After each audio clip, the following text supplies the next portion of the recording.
Hi guys, now I've had a few questions about your assessment task and I thought I'd go through it and give you some more detail about it.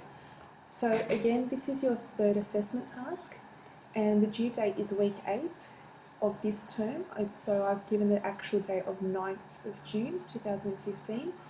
The weighting for this task is 30%, so the total marks will also be 30% here.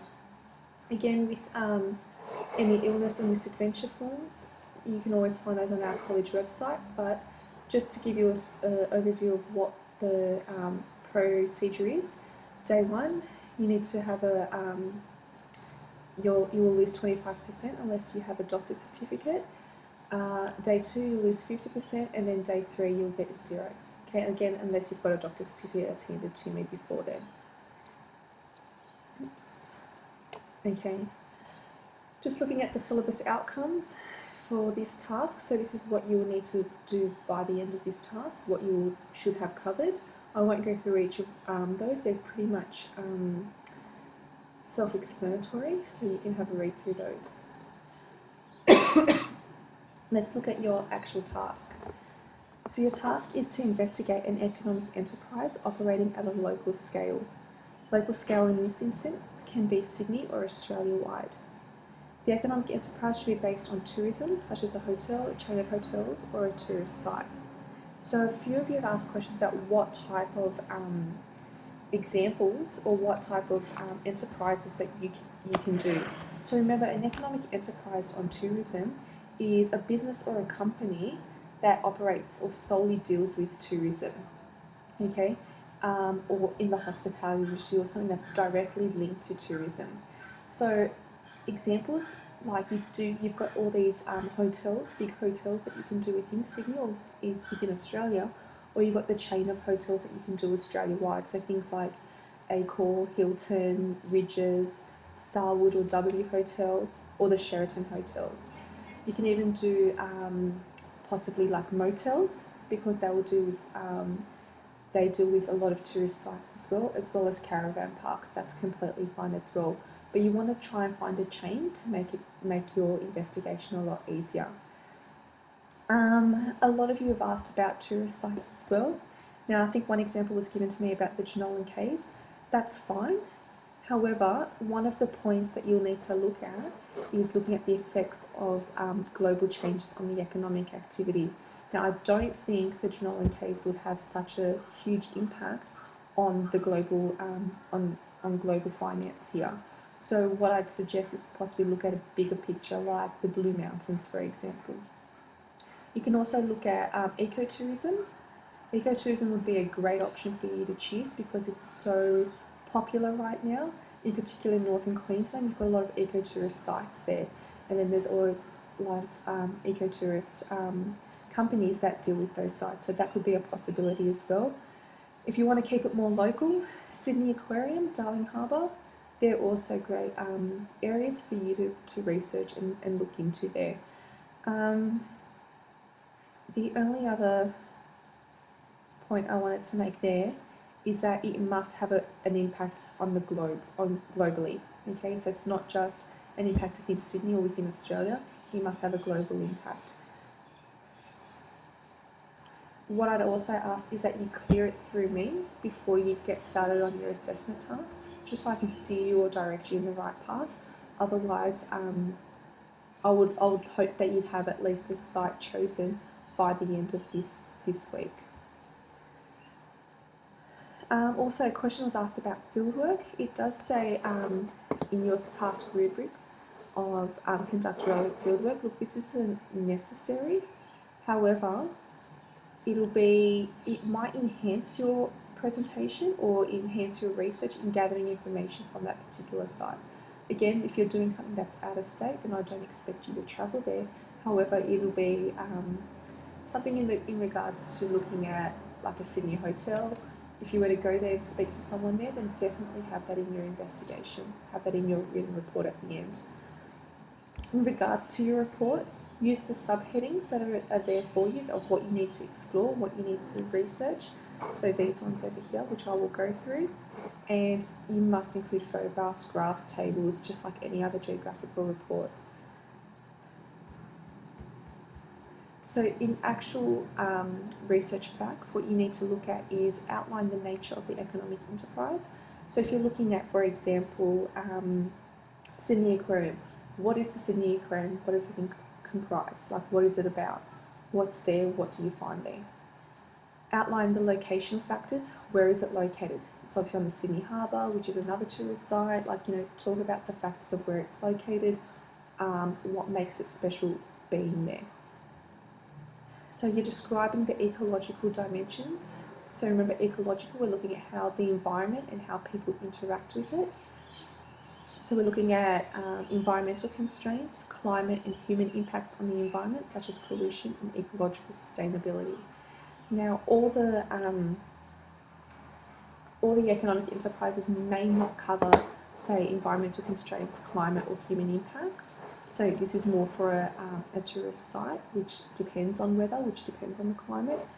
However, if you're looking at a hotel enterprise or hotel chain, there's always some form of information about the impact that they have on the environment or their carbon footprint, if you want to go into that detail.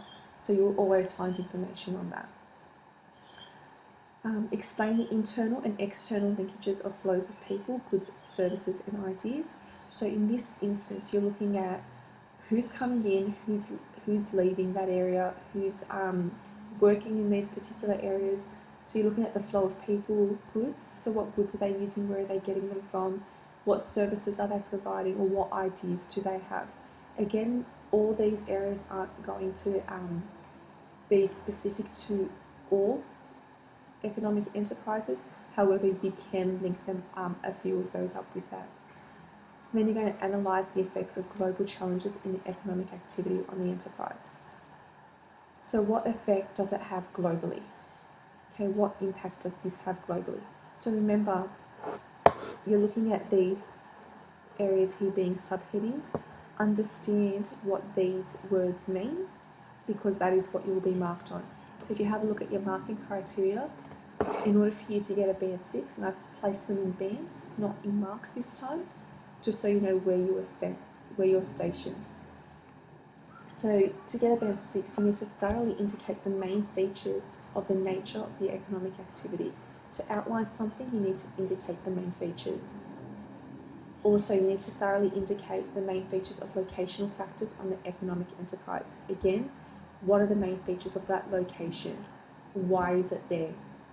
Why is that hotel being placed in Circular Quay, for instance? What's the point of it being there? So for the next one, you need to thoroughly provide characteristics and features of the ecological dimensions.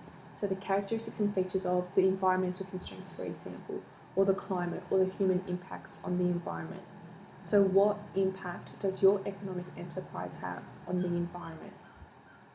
You need to thoroughly provide the causes and the effects. So we're explaining the causes and the effects of the internal and external linkages and flows of people, goods and services and ideas. Okay, so what is the link there? What are some of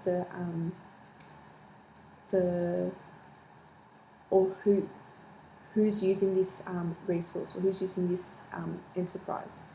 Who benefits from this enterprise? That's what we're looking at in this one here. You need to thoroughly provide components and relationships between the effects of global changes in the economic activity on the enterprise. So what impact does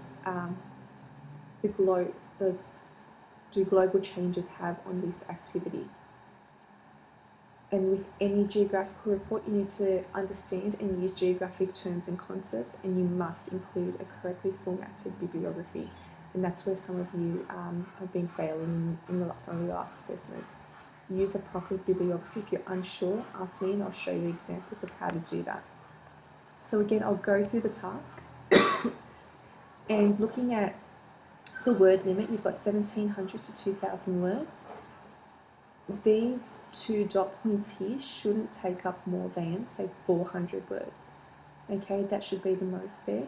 You need to leave the majority of your word limit to the last 3 dot points, because you're providing more information here. You can include appendixes if you need to. but please include photographs or pictures, graphs, tables and statistics, and make sure everything is sourced as well, in particular the photographs. Again, if you've taken the photographs, that's fine, just source yourself in them. You just say, photograph taken by Jessica Jeans on May the 9th, 2015. Okay, that's how you source your own photographs. If it's somebody else's photograph, if you've got it offline, you just pull source underneath the photograph and then you put the website underneath that. So that's another important aspect of creating your report. Hopefully this makes it a little bit clearer for you and it gives you a bit of an understanding of what the actual assessment task is. Very excited about this task. I think it's a great task and it gives you the opportunity to really get an understanding of how these tourist operated areas work and what they do and what they and how they work and how they operate. Actually, another example that I thought of that you could possibly do would be tourist groups, like tourist organisations like possibly P&O, or looking at like organised tours that happen around Australia. So there are different organisations and different companies that do that. So that's possibly another example that you can have a look at in more detail. As with any task or any activity that I give you, if you do have any questions, please feel free to contact me. So just email me and I'm happy to help with that. Thank you.